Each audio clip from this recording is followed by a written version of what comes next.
Hey, it's Larry Gonzalez with Align Mortgage, and my fireside chat this week is with a very good friend of mine, Dearonne Bethea, who is active duty Army for a little while longer, Chief Warrant Officer, and is the President and CEO of Band Brothers Investment Group. Also owns how many Anytime Fitness franchises? 7. 7 Anytime Fitness franchises. You're also heavily involved in large real estate, talking multi-units through Tri-City Equity Group. Yep. And has a lot. He has his hands in so many different ways of getting passive income, and truly, I've known you for probably about 4 or 5 years now, and just super impressed with what you've done. And without further ado, what I'd like to know, Dearonne, I already know some of this. Yeah. But is how did you get to where you're at today? Because you didn't start with all this. No. And you rose from E1 to E7. Chief Warrant Officer 3. Chief Warrant Officer, and you're about ready to retire. Yeah. And that's when you're going to get busy. That's right. We're going to turn up a whole notch. All right. So tell me a little bit about how you became Dearonne Bethea. A lot of people know that I was born in Enfield, North Carolina. Forbes magazine just ranked our hometown, our city, the poorest city in the whole state of North Carolina. Coming up from that type of background, you kind of grow up with challenges and things like that. Not a lot of resources, but with that, I was inside a small bubble, which was my comfort zone. I was really comfortable in the comfort zone, and in that comfort zone that I was at, I was actually, like at a trouble kid, getting in trouble, whatever the case may be. And before graduating, I got in trouble, and believe it or not, I actually, had to go serve a little time and got on probation for 12 months. And I was at that point, I was on probation. I signed up for the United States Army, which also helped my case out a lot. So I did the delayed entry program. In return, I was able to do 12 months of probation. Right after the 12 months was over, in the end of July, I was gone, shipped off, to Fort Jackson, South Carolina, like within 2 weeks. So, long story short, I went into the military. I never ever rode a plane. My first place they sent me was in South Korea. So I took a 19-hour flight from Chicago. I went from South Carolina, Chicago, went into Korea. When I landed in Korea, I was a great soldier. I was there. I was a private one, E1 private. Just motivated. I found out that I was doing things better than most people, and I think that had to do from my upbringing. Like I can shoot, I can move, I can run, I can, so I can do all those things. 6 months after getting there, I ended up finding myself in trouble again, and at that point, I was downtown. Downtown in Daegu, area 4 down south in Korea, and I got into a fight with some guys, a group of guys, and I ended up was at the time stationed in a police company, an MP company, and and guess who come pick me up? The MPs, my company command, my sergeant major, and all those good things. Long story short, he ended up. It was a really bad fight, and I ended up going to see this guy, Command Sergeant Major Mike Sampson. Sergeant Major Sampson, he kind of pretty much set me down, and actually he was sitting down, I was standing up at the end of his table, and he asked me, he was like, what you think I'm going to do to you? I said, you're going to send me home. Why should I keep you in my Army? And I said, well, Sergeant Major, this is where I came from. If I go back, this is where I'm probably going to end up at. And he said, you know what I'm going to do to you? I said, yes, Sergeant Major, you're gonna send me home. He said, no, you see that door you just walked in? I said, yes. He said, that's going to be your office. You're going to come work for me after you finish doing your extra duty, all those things like that. Within 30 days later, after me, doing my extra duty and doing my punishment for the military, I immediately went up and seemed like I got a promotion and became the battalion command sergeant major of the whole MP corps down there. I became his driver, and I drove with him. I was, with him. In order for you to go to his office, you had to walk through my office. So I heard a lot of things that was going on, and this within a year of being in the military. And I'll never forget, and it's kind of like when my life kind of changed for the best. He called me in his office one day because we had an NCO that served 20 years in the military, and he was getting ready to retire, but he didn't have enough money saved up to move his family and do all those other things like that. And the military was going to move him, but he had to do other commitments. He was on a company tour, so he had to move his family and all this other crazy stuff. And he felt comfortable asking the sergeant major to help him out, because the sergeant major was actually his squad leader when the sergeant major was a young E6. And so sergeant major kind of like mentored him, kind of helped him up. But this guy ended up walking out my office, and sergeant major, Bethea, get in here.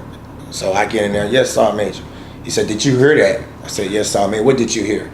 I said, he just asked for money so you can help move his family and all that. He said, let me tell you something, son. I'm about to ever catch you in the military 20 years and you don't got no money saved up to be able to do that. He said, you should not work for 20 years and don't have that type of money. And he said, get over here, let me show you something. So he logged into, I never forget, day of my life, he logged into his our first command account. And when he logged in, and he showed me his account, and it was an IRA account. He had about 100-some thousand, but when you first ever see 100-some thousand, really like $1 million. I tell people that all the time, because you got the comma, you got the zeros, but those decimals, when you first look, like, whoa, that's like $1 million. So that right there kind of motivated me, and I said, I want that. What you teach me, what you show me, and he said, yeah. And he's carved some time out for me, and he ended up helping me start my first retirement account, which was a TSP. And then what happened was I started picking up magazines, books, anything that talk about money, because what was happening was when I opened up my first retirement account, I literally looked, and I'll never forget, it was like $240. In the Army, we got this thing called I Love Me book, where we put all our awards, all our certificates. Yep. That's what we called it in the Army. Where my I Love Me book, the first thing I got when you open my book up is my TSP, my first statement, back in 2000. It had to be about 2003 is when I first started. Investing. And long story short, man, I put that $230 in there, and I had it going in there every month. In 30 days, I looked in an account, and I was like, oh man, I remember $230. It's like $240. Like I made $10, and I was just like, hold on for a minute, let me check it tomorrow. And I checked it tomorrow, I made another $2-3, and I was like, oh wow. I was just amazed that I can go to sleep and wake up and I didn't know anything. I didn't do anything. I didn't know anything about interest or none of that. So I started to continue to learn and continue to self-educate myself and continue to pick up magazines, and then I'm putting money in there, and then I have $1,000, and I wake up and I got $12. So what happened was I ended up becoming infatuated how money make money. So what then was, even to this day, where now I have millions of dollars, invested in stock market, retirement account. But when you go from $1,000 to $10,000, and then you wake up, you might have made $100 that day or lost $100. Yeah. But when you go to $50,000, you may make $500, $600 that day. You get 100,000, 1% on 100,000, you may make 1,000, you may lose 1,000. But when you get $1 million, 1% on $1 million, you know what I'm saying? Yeah. You lose it, making 10,000, losing 10,000. But this is the point that I'm trying to make with that. No matter how much money I'm making, I'm still infatuated how money make money. I'm still keyed in on that you can go to sleep and wake up and the money still making money. And I never lost that feeling, where, because it's the same feeling when I was making $2 a day. I get the same feeling when I'm making $10,000, $20,000, $30,000 a day. Every book that I was reading was talking about, that I was reading at the time was talking about making money, talking about investing. Books I was reading was, and one thing what happened is, when I was reading these books, everything talked about real estate. So what I did was then I started buying real estate. You know, a year later after investing, I bought my first property. You know, for $13,000. What 3 books would you recommend to somebody who's starting out to help them get on that path to financial freedom and creating that financial legacy? Yep, absolutely. The Millionaire Next Door. Great book. 10X Rule, Grant Cardone. Okay. And probably everybody, if you haven't read it, you got to read Rich Dad Poor Dad. Yeah. Your wife, amazing woman, Pam, and just truly love Pam. Yep. And you're both military. She's Chief Warrant Officer too, right? Yep, Chief Warrant Officer. And tell me about, you told me this story one other time, but how long y'all been married?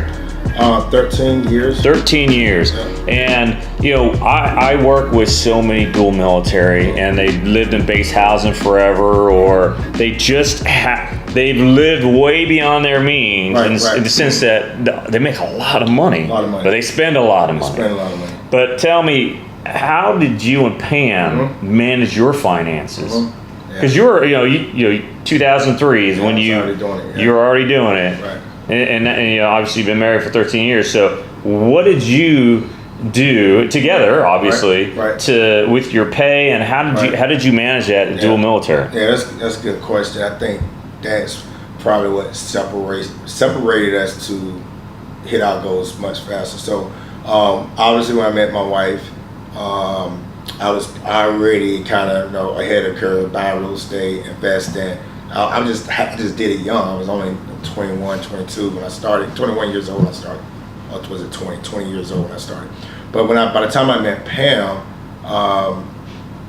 we sat down talking about finances. I said, I think that we should definitely have our account together, but let's live off one paycheck. And what we did was I asked her some things that she had to give up. She was real big in heels and pocketbooks. And I said, well, I don't know we're going to be able to do heels and pocketbooks if we're going to be living off one check and raising our kids and things like that. And what happened was she committed to it. It was a hard commitment. I think, man, when we changed our pay, we was getting paid on the first of the month, first and 15th. So we changed all our bills to come out on the 1st. We'll be broke by the 17th, right? Because what we was doing was we was literally investing a whole entire paycheck. You know what I'm saying? Yeah. And we've been doing that since 13 years. Like literally taking a whole military paycheck, allotting the money. We allotting the money, going into different investments, different stocks, maxing her TSP out, maxing my IRA out. I'm buying all the stocks when they're down. We taking money, going to real estate, just investing the whole entire paycheck. And as we continue to get pay raises over the years, because we was enlisted, every time we got pay raise, the money, it was more money to invest. Yeah. So even to this day, we still doing that. Wait a second. Now she gave up heels and pocketbook. What'd you give up? I frankly gave up the alcohol a little bit, and I was, I just go get me. I was a big Hennessy drinker. And I started getting. I had to say, look, I'm gonna just get one bottle, the big bottle on payday. So I had to give. It's gotta last the month. I didn't last that, and cars. I didn't. I started buying used cars. I did a mistake. I spent $100,000 on a car because I was getting money. I was getting money. I was 24 years old. I bought a $100,000 car, and did it easy. What kind of car was that? 745 Li, brand new out the showroom floor. And it was you got this guy E45 doing that, but I was selling clothes. I was making money. I was I was a typical soldier even back then. Yeah. But what I did though, this is what I told Pam to this day, and I hold it to it. I said, if you commit to this, I promise you, I will not ask you. You will not need to work when you retire. You will always be able to do what you want. Now, we're getting ready to retirement. She's not going to get on GS job, country job. She's going to be home. You know, she's been doing the Airbnb. That's what she liked doing. Yeah. And it's, you know, a couple hours a day, if that, you know, and she having fun doing that. So, and it's good, you know, for her to see that. And I think over the years of her seeing that account grow and grow and grow, you know, she's used to it, but you know, we did this journey together. You know? Yeah. And it's been absolutely amazing. I tell all military, dual military, you know, if you do a military, sit down and try to live off one paycheck. I know it's going to be hard, I know it's going to be tough, but you can do it. Even if you start off at least 20%, 50% of your pay, and try to work your way all the way to 100%. If you can do that dual military, you'll be super successful. I think you got to do it where it hurts you a little bit. Absolutely. Because you'll realize after you've been doing it, you've been setting aside that money, right, that you can do it. You know, you may have to give something up, but right, you can absolutely do it. Right. Because you're still making pretty good money. Yeah, you know? yeah. But you got to have that discipline. You got to feel a little pain. I think you got to feel a little pain. Yeah, like I said, we was running out of money. You know, the first month we probably ran out of money about the 17th. Next month was 18th. It took us a whole year. Yeah. To get it and down, you know, yeah, to get it down. And it's cool, like, when I say run out of money, it's like, at the end of the day, you know, yeah, I can't touch all the money with the TSP and the IRA, but I can still pinch off the stocks, you know what I mean? I got to allocate it, you know what I'm saying? So hey, we have money to get us there, but I set up everything so that everything is on automatic. I don't want to see it. I've been doing it for 20 years. Yeah. No, that's everything awesome. on automatic. So tell me, what does Band of Brothers? What does Band of Brothers do, and what are you invested in? And you know, can you join Band of Brothers? So as far as our investments, we invest in the Anytime Fitness franchise. Like again, we own, you know, we developed ground up North Carolina, throughout there, you know, Dallas, Texas, Arkansas, Fort Smith, Arkansas, here in Hawaii, and then we also invest in multifamily. I'm currently right now, I'm at 925 units portfolio, and I'm about to add 55 more units to that coming next week or two.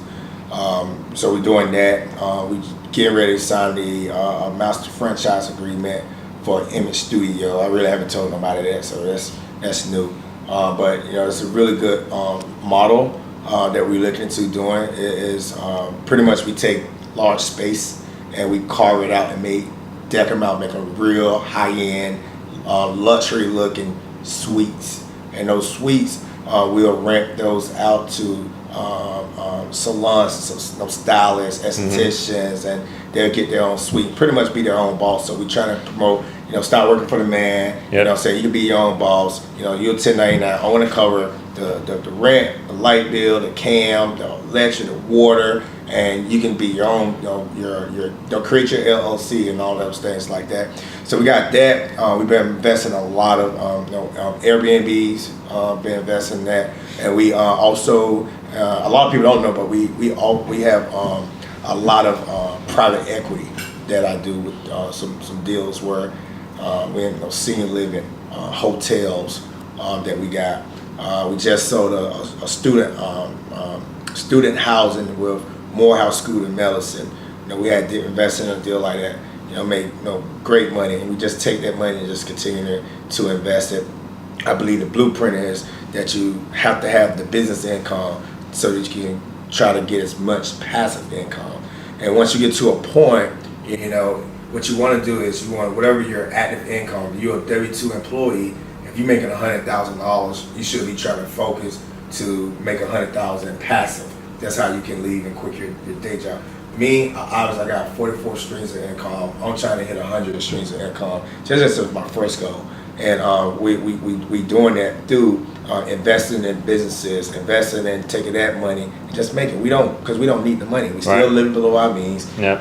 You know, my guys, you know, I'm just now starting to pay payroll, you know, for our team. Everybody got strong sweat equity, and they seen that equity just make so much money. And every time I invest in a apartment or a private equity deal, I have another whole separate entity that says Bands of Brothers Alternative Investments, that we just focus that entity on doing things. So that Broderick, my guys Julian, Easter, Jerome, those guys is being taken care of because I'm still working. I'm always working. Always making them. Oh yeah. Yeah. I mean, and I see that. Every time we're together doing something, you're always somebody's always. The phone is never not buzzing. So, so tell me, I've invested with you in a couple, Tri-City Equity Group. Tell me a little bit. How did you get started in that? Because you go on to Facebook or Instagram or YouTube, and people are talking about this left and right. About investing in multi-units. Through LLC. You working with Duke Ong and Vince Gettings and a couple other in that group. How did that all come about? And for somebody who's looking, maybe they have $25,000 or $50,000 they want to invest. Maybe it's in their checking account, or maybe it's in their SEP IRA. How do they?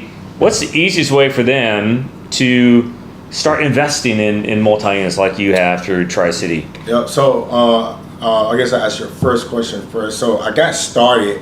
I always knew I've been doing real estate for so long. My goal was to retire, which is retiring this year. I wanted to buy an apartment complex. So what I did was a couple of years ago, I said, let me go ahead and start it to invest in an apartment complex. But what happened was I was an LP, limited partner, through other folks' deals, because I had got a seat at the table on somebody else's deal. And I was just sitting back learning, and I started to become more self-educated about LP roles and all that. And I said, man, I want to be a general partner one day. I want to own my own apartment. And I was going to do it and buy with the money that I had saved up or invested throughout the years of my career. And I created the Banzer Brothers Real Estate Group. And it was me, good friend Bob Folson, who also is my real estate guy for the Anytime Fitness franchise. And me and Bob, he helps out, and we started source our own deals. And you can do deals so many ways. But I met Duke Ong years ago at a meetup group, and I never forget. He was like, we was all in this group. Everybody was like, me and him, we had the same energy. He's all pumped. He say, man, we just should start our own real estate group. He was already saying that. And I'm over here like, man, he's talking about start a real estate group, and I'm over here talking about business. So me and him kind of led, it was it was a really good meetup, but a lot of people was kind of in tune with what we were saying. But long story short, man, fast forward, Duke and Vince ended up starting their real estate group, and I did my own thing. They started on smaller deals. I was looking at something a little bigger, but the operations piece of it, I didn't know that piece. So I started to self-educate myself on that. And then, I still got this whole company over here that I'm running, but Jerome, he's my right hand. I said, let me focus and get this going. So I started to focus, getting the real estate going. And I ended up talking to Vince and Duke one day. And, I said, hey, if you can help me with my first property, kind of be like, mentor, I give you some equity and whatever the case may be. And that was all for it. And come to find out, though, we was all talking, and then it was like, man, maybe you should come over here. And I was like, man, I was going to think about the same thing. So I ended up stopping my Banzer Brothers, joined them, and it was like a great match, because what I was able to bring to the table was able to bring them 5 years into the future. And me coming on their team, it was just perfect. And for me, I became 5 years in the future. Vince Gettings left, I think he had like 15, 16, 17, something crazy. A lot of years in the military. He left it just go focus on multifamily. And that's can kind of show you how dedicated he is. And me and him, we work together. I help him with the projects. I fly out, I find the deals. Me and Bob, we normally find the deals and do all those things like that. I do broker relations, things like that, and it's a great team. Everybody got their lane, and we just be roaring. But to answer your second part, kind of like, how you get started, you want to own multifamily. Multifamily ain't something, everybody want to own it, but you got to be invited to the table. Like, you got to know someone that's doing it to get in there.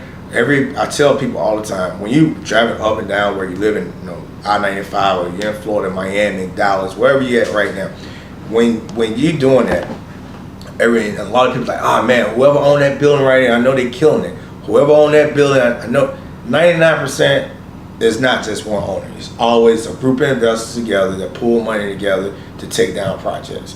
And that's what you want. You want to find someone doing it.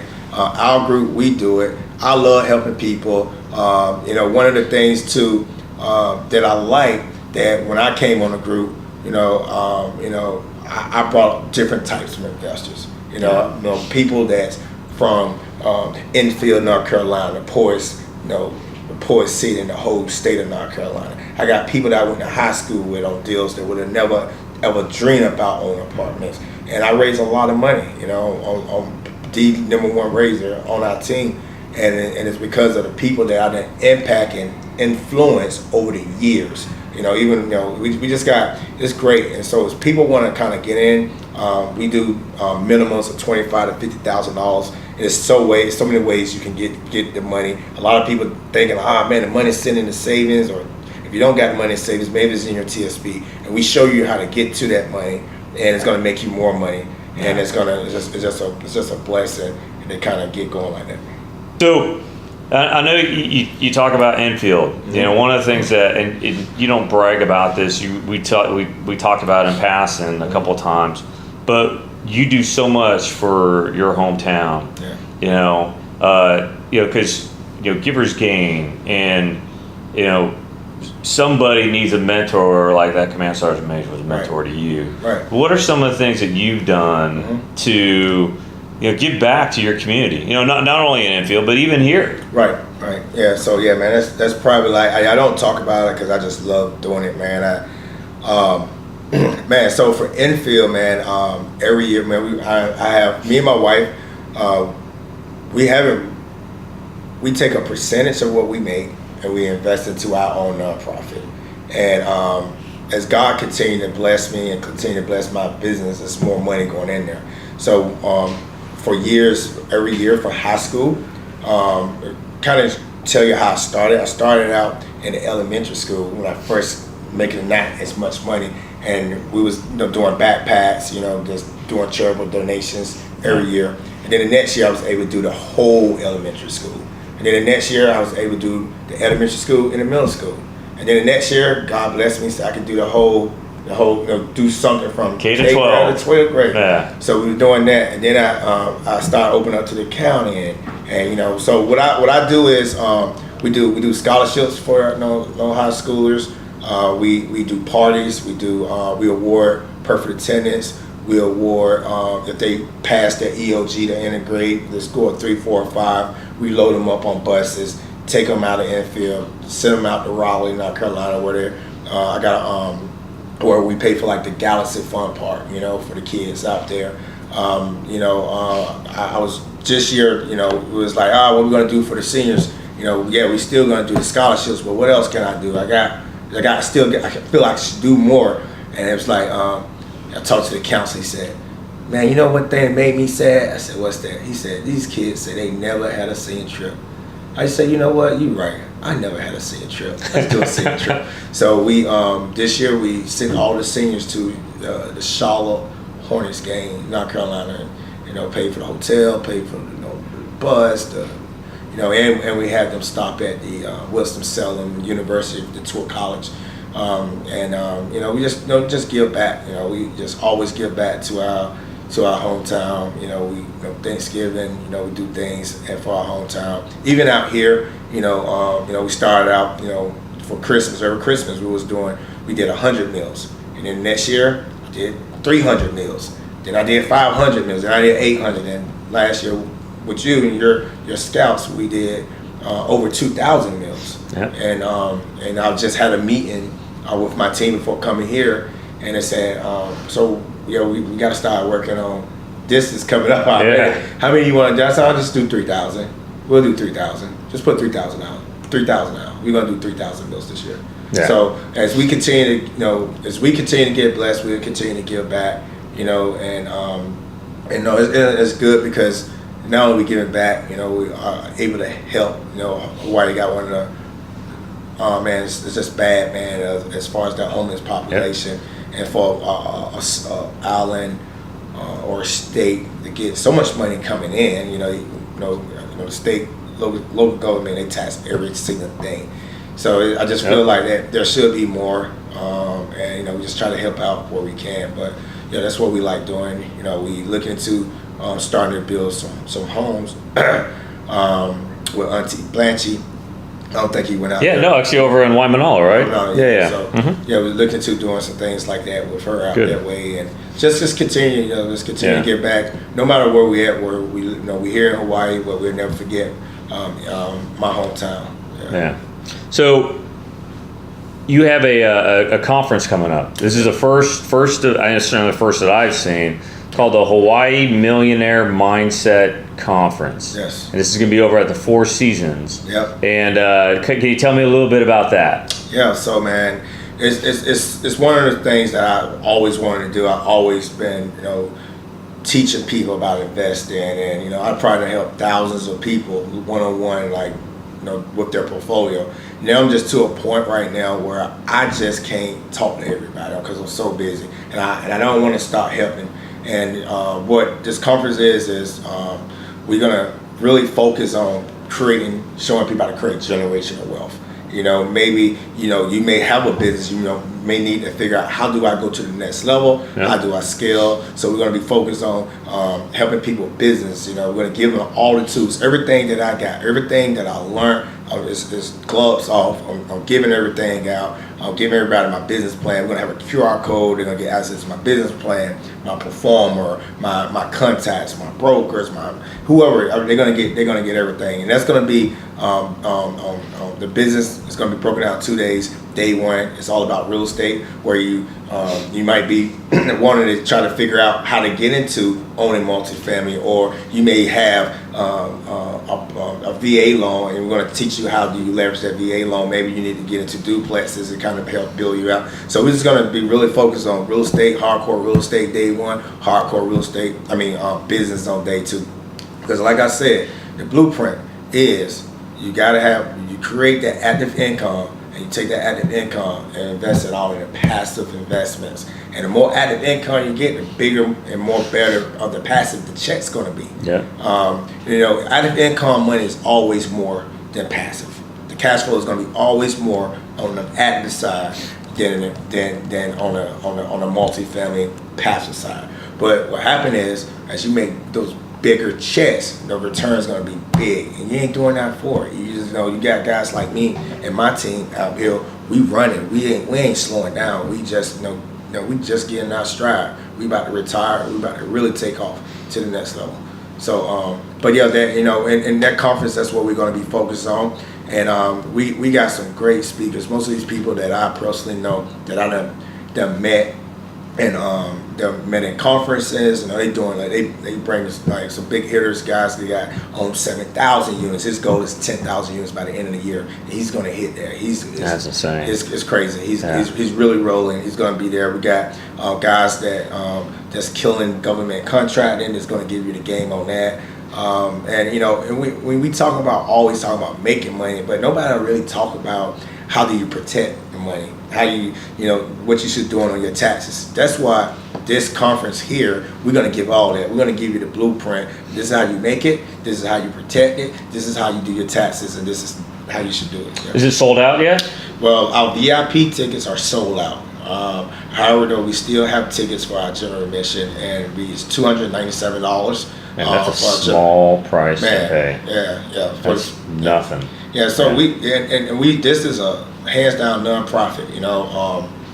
It's costing a lot. We talking about 4 seasons. So you're saying 4 seasons? That's not cheap. They're not going to give you that. Oh man, yeah. So we talking about 4 seasons. By the time you start adding the cost, and we feeding, doing lunch too, and 4 seasons providing all that. So by the time you add all that stuff up, man, it comes up. At the end of the day, our goal is to break even. We currently right now, we're probably about 70% sold out right now. Okay. So if you want to attend the Hawaii Millionaire Mindset Conference, all right, in below the video is the information, so you can go ahead and sign up. I will be there. Absolutely, I will be there.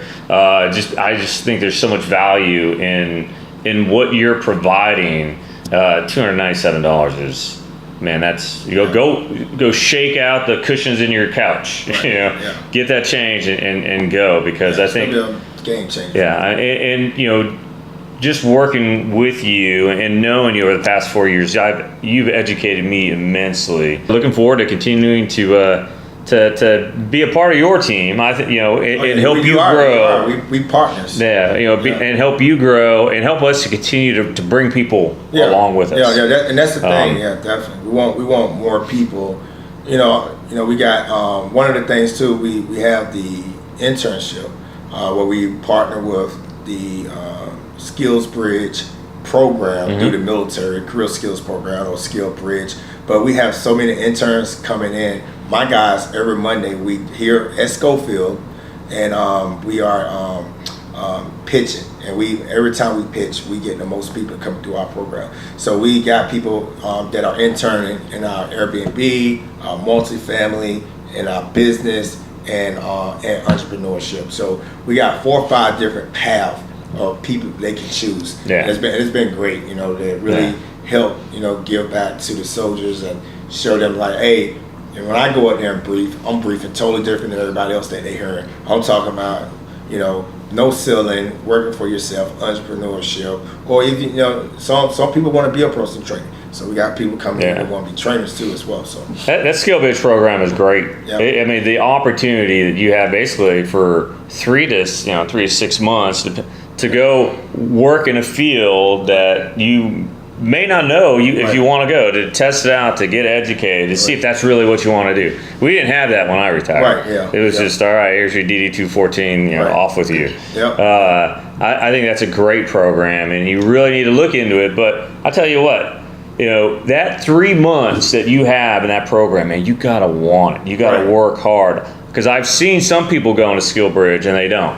They don't apply themselves. They basically use that time to screw off. Right. And they don't get anything out of it, and they don't, you know, they've wasted that 3 months. Now, I didn't have Skill Bridge, but I was able to work, you know, while I was basically my terminal leave, that 3 month period, that was my Skill Bridge because I was still getting paid.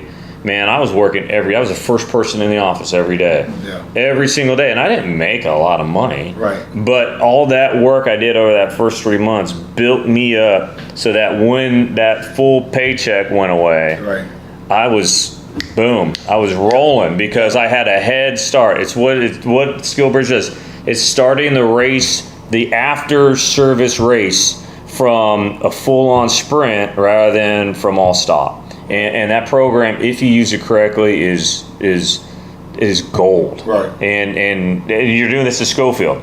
Yes. Okay, so if people want to come and see you, how do they do that? They just go sign up for the career skills program briefing, and they do the briefing every Monday at 9 o'clock at the Soldier Support Center. Okay, oh, that's awesome.